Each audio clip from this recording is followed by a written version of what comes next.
जैसे ही घर के दोनों बेटे विनोद और जगदीश घर में आए तो उनका मन खुश हो गया।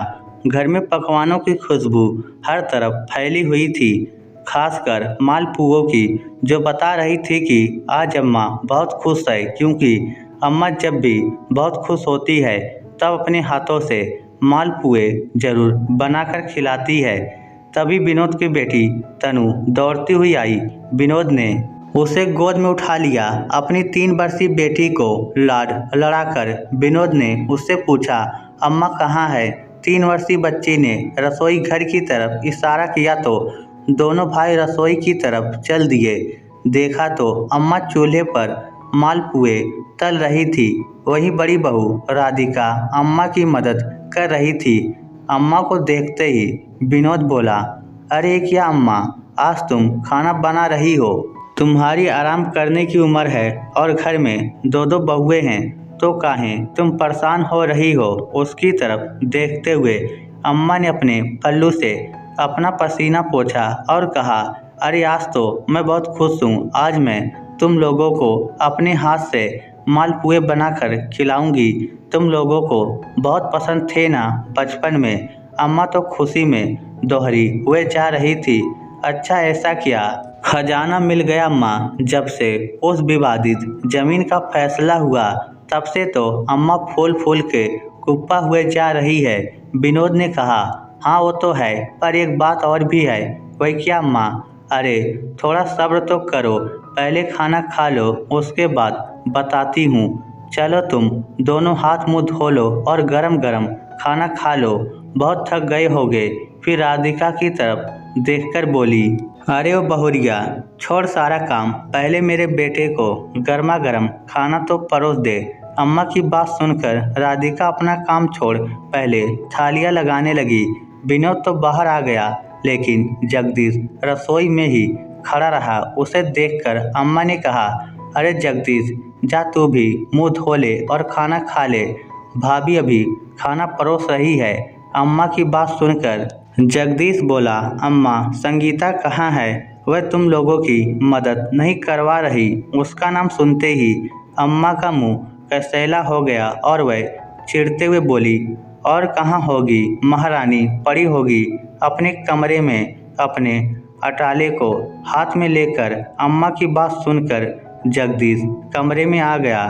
देखा तो अम्मा की बात सच थी। संगीता हाथ में मोबाइल लेकर बिस्तर पर पड़ी हुई थी। उसे देखकर जगदीश बोला, संगीता तुम यहाँ मोबाइल में लगी हो, वहाँ अम्मा और भाभी अकेली रसोई में काम कर रही हैं। अरे कुछ दिनों के लिए आती हो, उसमें भी क्या तमाशा करती हो? थोड़ी मदद तो करवा देती उन लोगों की। संगीता उसे देखकर अनदेखा करते हुए बोली, मुझसे नहीं होता ये सब काम, जल्दी से पैसे लो और चलो यहाँ से। गांव में मुझसे सांस भी नहीं ली जाती। कैसी बात कर रही हो तुम? शहर जाकर बड़ी शहर वाली हो गई हो, पैदाइश तो गांव की होना तुम भी।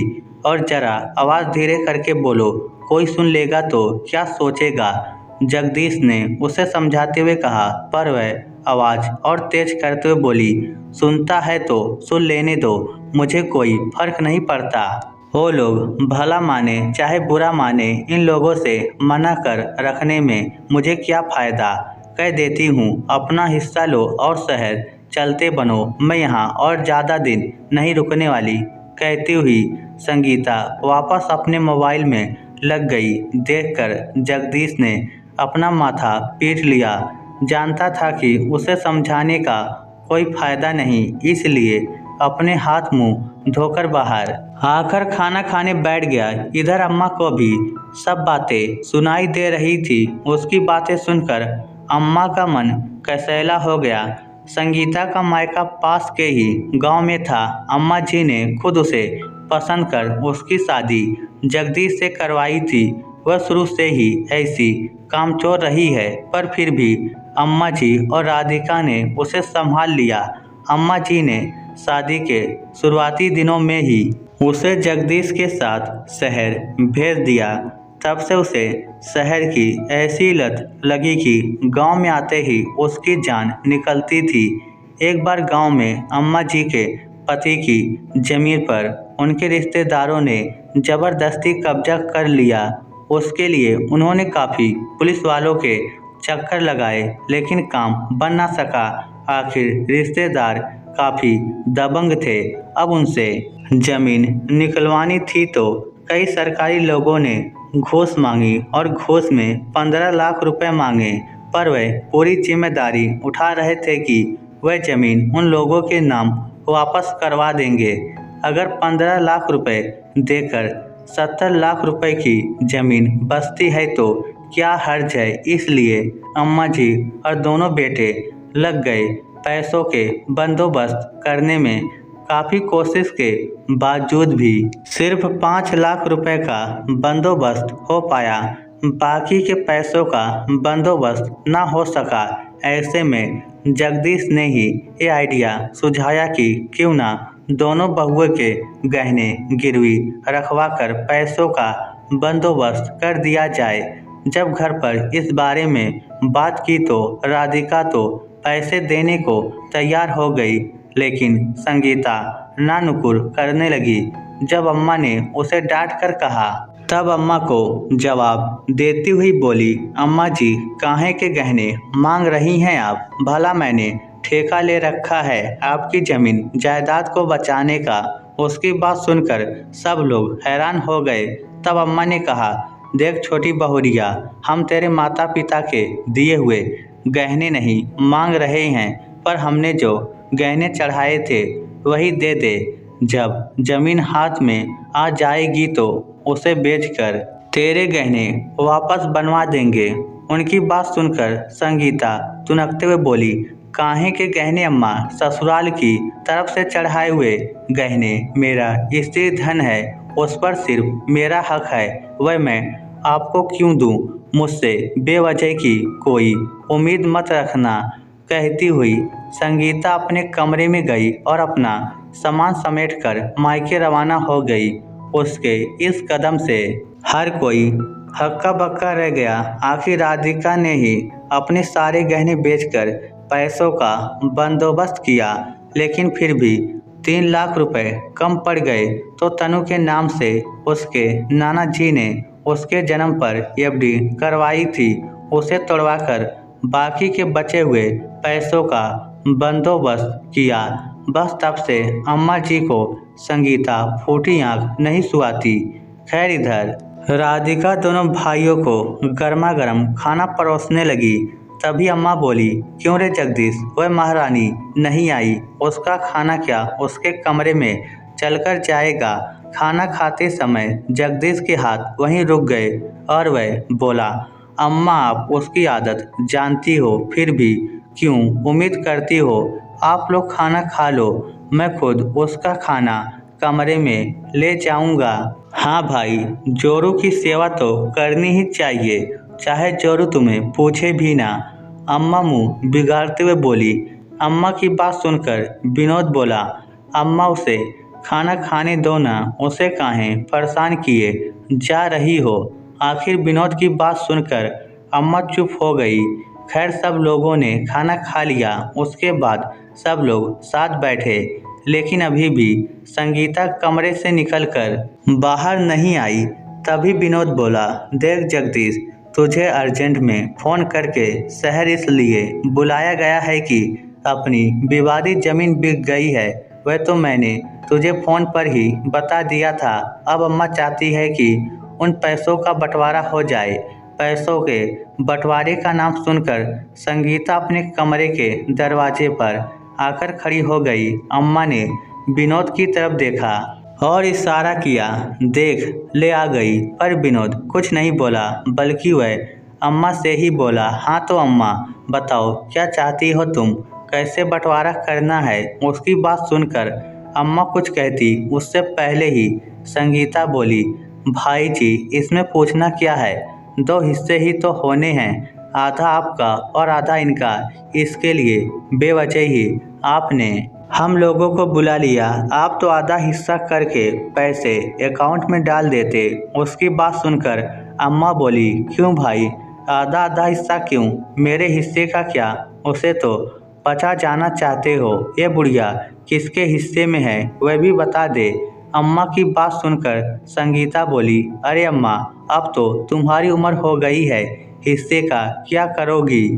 2 वक्त की रोटी ही तो खानी है, 2 बेटे हैं, जहाँ मर्जी हो वहाँ खा लेना।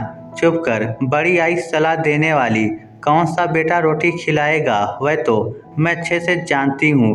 अरे जिसका पति ही उसको कमरे में ले जाकर रोटी खिला रहा हो, वह अपनी सास को क्या रोटी खिलाएगी? और हिस्से तो 3 ही होंगे, मुझे मेरा हिस्सा अलग ही चाहिए। मैं अपने बेटों पर बोझ नहीं बनना चाहती। अम्मा जी बोली तो संगीता मुंह बिगाड़ कर खड़ी हो गई। इतने में जगदीश बोला, ठीक है अम्मा, 3 हिस्से चाहती हो तो हमें जो 70 लाख रुपए आए हैं उसके 3 हिस्से कर लेते हैं। उसकी बात सुनकर अम्मा बोली, 70 लाख रुपए के नहीं, 60 लाख रुपए के 3 हिस्से होंगे। उसमें से 10 लाख रुपए मैंने खर्च कर दिया। क्या 10 लाख रुपयों का कहाँ पानी पिला दिया अम्मा जी? अचानक संगीता बोली। सब लोग हैरानी से अम्मा की तरफ देखने लगे। आखिर 10 लाख रुपए खर्च कर देना मायने रखता था। अम्मा कहाँ खर्च कर दिए पैसे? विनोद ने पूछा। 7 लाख रुपए की बड़ी बहू के गहने बनवाए हैं और वही 3 लाख रुपए की तनु की एफडी करवाई है। अम्मा की बात सुनकर जहाँ सब लोग चुप हो गए, वहीं संगीता बिन बारिश के बरस पड़ी। हाय हाय अम्मा जी, इतना दोगलापन क्यों? बड़ी भाभी ही आपकी बहू है क्या? मैं आपकी बहू नहीं थी जो उनके लिए गहने बनवा लिया, मेरे लिए नहीं? और तनु की एफडी क्यों? कल को हमारे बच्चे होंगे तो उनके लिए भी क्या आप एफडी करवाओगी? फिर संगीता जगदीश की तरफ देखकर बोली, लो देख लो, ये हैं तुम्हारी अम्मा जी, जो 2 बेटों में भी 2 बात करती हैं। एक को सिर आंखों पर बिठा कर रखती हैं और दूसरे की इज्जत धूल के बराबर भी नहीं है। इनकी पत्नी और बेटी के लिए इतना कुछ और मेरे लिए कुछ भी नहीं। उसकी बात सुनकर अम्मा जी बोली, क्यों छोटी बहुरिया, आज तो दोनों बहुए बराबरी पर आने की बात कर रही हो? भूल गई जब इस जमीन को बचाने के चक्कर में घूसखोरों को घूस देनी पड़ रही थी, उस समय हमारे पास पैसे तक नहीं थे। जब तुम अपना स्त्री धन लेकर यहाँ से अपने मायके रवाना हो गई थी, तब यही बड़ी बहू थी जिसने अपने सारे गहने गिरवी रखकर पैसों का बंदोबस्त किया था। यहाँ तक कि पैसों की कमी फिर भी रह जाने पर अपनी बेटी की एफडी तक तुड़वाई थी, जो उसके नाना जी ने उसके जन्म पर करवाई थी। तब बराबरी याद न आई थी। आज जमीन का हिस्सा तो लेने चली आई तुम। उस समय जमीन बचाने के लिए तुमसे तुम्हारा स्त्री धन ना निकला। अरे कौन सा तुम्हारे माँ बाप के चढ़ाए हुए गहने मांगे थे मैंने? यही तो कहा था कि बहू जो हमने गहने चढ़ाए हैं वही दे दो। तब तो मुंह पर डंके की चोट पर बोलकर गई थी कि अम्मा जी, आपके चढ़ाए हुए गहने मेरा स्त्री धन है, वह तो मैं आपको नहीं दूंगी। फिर अब काहे की मुँह जोड़ी? इन पैसों पर इन दोनों माँ बेटी का हक था, जो मैंने उनका हक उन्हें दे दिया। संगीता जब अम्मा जी से जीत ना सकी तो जगदीश के पास आकर बोली, अरे तुम बैठे बैठे क्या देख रही हो?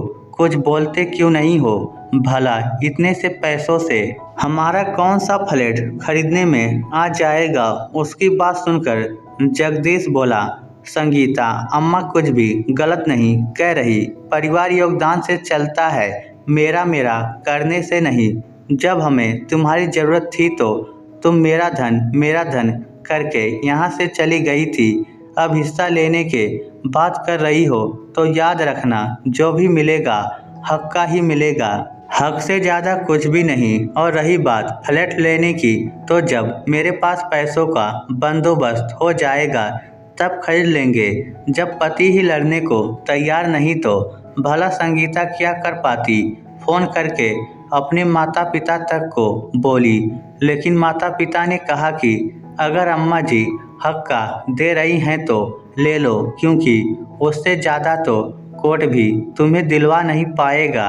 आखिरकार चिल्ला चिल्ला कर खुद ही चुप हो गई। सबके हिस्से में 20-20 लाख रुपए आ गए। वही 20 लाख रुपए लेकर शहर रवाना हो गई। इस स्टोरी को लेकर आपकी क्या राय है? नीचे कमेंट करके हमें ज़रूर बताइएगा। धन्यवाद।